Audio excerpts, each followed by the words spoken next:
Okay, so good day, ma'am. I'm going now to start my assessment. Okay, good morning, ma'am. I am Megan Julity Magbanwa, your student list for today. So, may I ask your name and your date of birth for the client's verification, but before that, may I see your wristband? And kindly state your name. I am Miss Lizelle A. Hirona. My birthday is December 2002. Okay. So for today's procedure, ma'am, I'm going to explain to you the procedure that I'll be doing. So I'll be assessing your mouth, ears, nose, throat, and cyanosis. This is to detect if if you have a oral cancer or any problems about your mouth, nose, cyanosis, and throat. So, but before that, let me gather my equipments, the gloves, alcohol, pen light, some blade, and I don't have any otoscope, but I'm going to use I used my pen light and the cotton gauze pads. For cotton gauze pads, I'm going to use a tissue paper. So now I'm going to perform a hand hygiene and I will give you your privacy.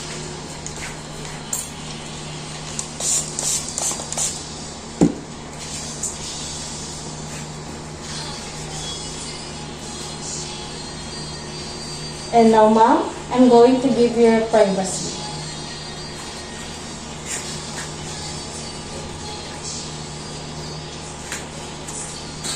Okay, so ma'am, so I already give you privacy. I'm just position you properly. I'm just position my client in a sitting position, and that's it. And now I'm going to start my assessment. And first, I'm going to wear my gloves.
Okay, so now I already wear my gloves. I'm going now to start on, I'm going to take note if there's any distinctive odor on my client, and I'm going to inspect and palpate her lips, buccal mucosa, and gums for, and tongue for collaborations, and I'm going to check if there's any redness or bluish or pallor color, and for the moisture and tissue consistency or lesions. And also, I'm going to check if there's roughness or cracking on her lips, and nodules or ulcers, and stensen, and Wharton ducts. So now I'm going to inspect and palpate. So ma'am, I'm going to ask you to open your mouth, and I'm going to check your lips first. Okay, open. Okay. And ma'am, can you open your thumb widely and open your mouth? Okay. And wait. Again, open. Okay. So, as I observed, my client lips are there's some cracks on her lips, and I observed that it is pink, and the color of the tongue is also pink, and I don't see any problems on her mouth. And now I'm going to inspect for the gums for hypoplasia, if the blue and the blue black line. Okay, so ma'am, kindly open your mouth, and I'm going to check your gums. Okay, on the upper part.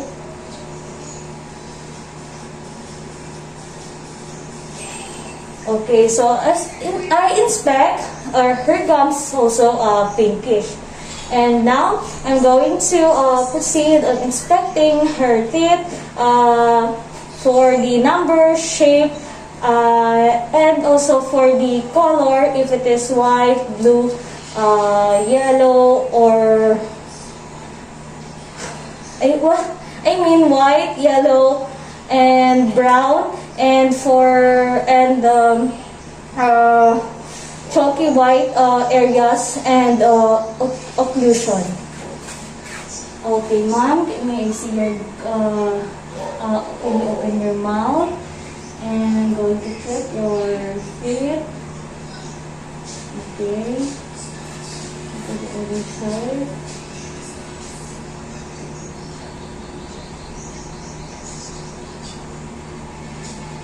Okay.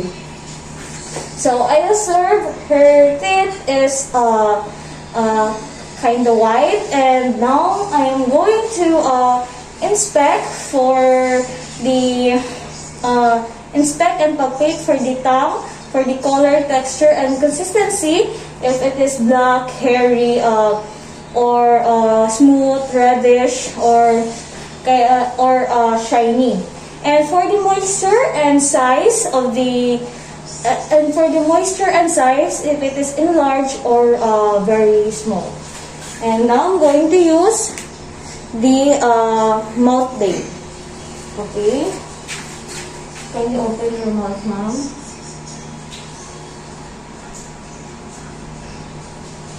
Okay, to the other side. And I'm going to ask my client to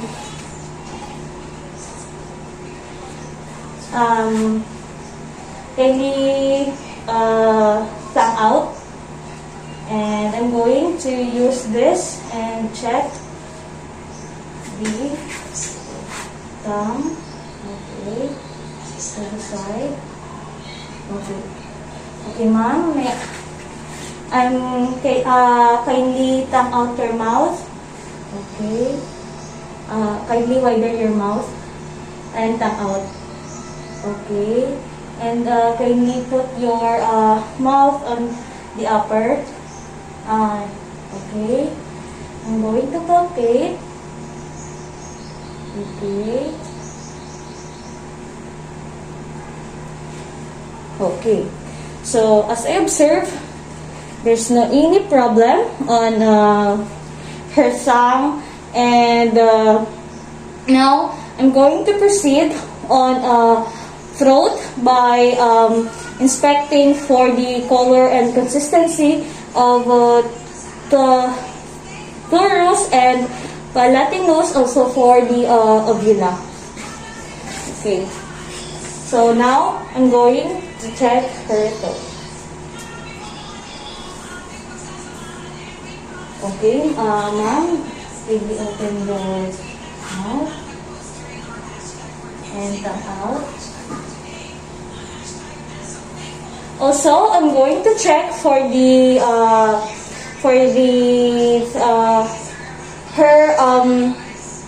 inspect also the tonsils for the color and consistency, and I'm going to grade, put a grading scale. Okay, ma'am, can you open your mouth? anti-wider and tap out. Okay.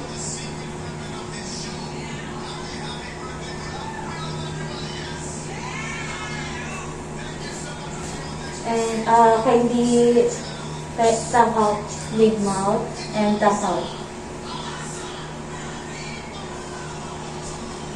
Okay. So as observed, there's no any sign of swelling on her cyanosis or throat. Now I'm going to inspect her nose.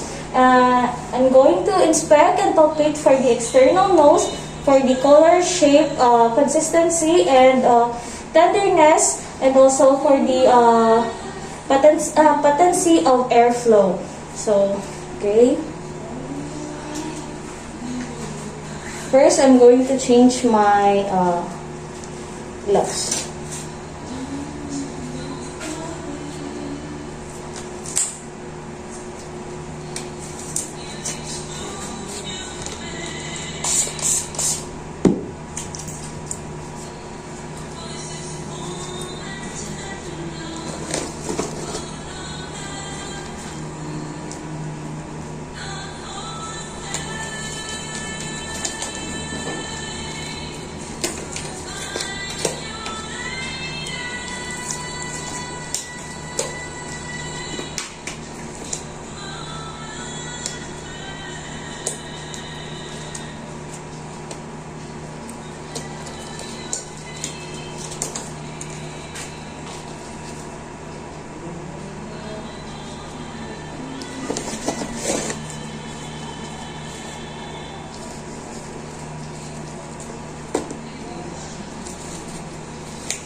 Sorry, miss na lobat.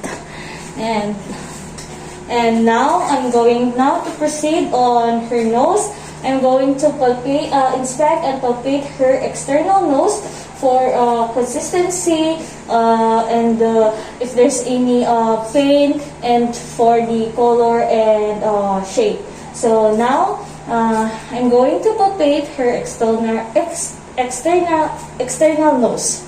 So first,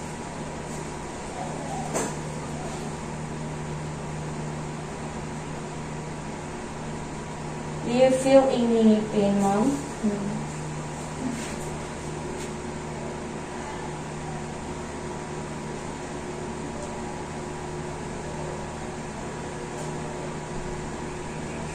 Okay, so now I'm done on palpating her external nose. I'm going to proceed on inspecting her internal nose if there's any bleeding or ulcers.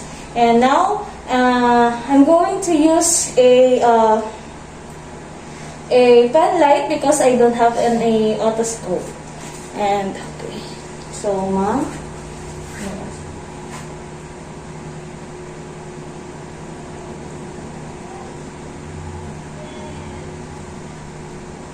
Okay. So as I observe, her nose is any problem, and I see lots of hair, and which is normal. And now, I'm going to proceed on cyanosis. I'm going to palpate the cyanosis for tenderness, and I'm going now to start. Okay. Do you feel any pain or tenderness, ma'am? No. Okay.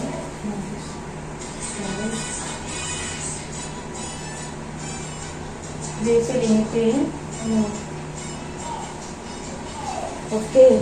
So now I'm going to percuss the and transluminate the cyanosis for air versus fluid or pulse using the pen light. So I'm going to over here, and I can see the light shine, which is kind of red. And ma'am, kindly open your mouth. Okay.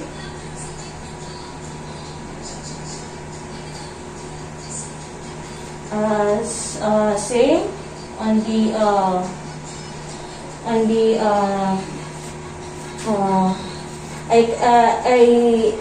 on this part I see some red, the light shine red. And now my assessment is already done. And ma'am, do you feel any pain or any tenderness while I'm doing our assessment? No. Okay. So, do you have any questions? Okay. So, this now ends our assessment. And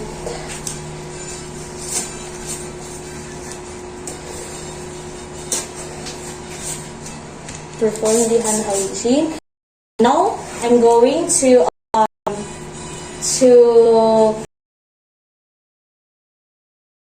that's all.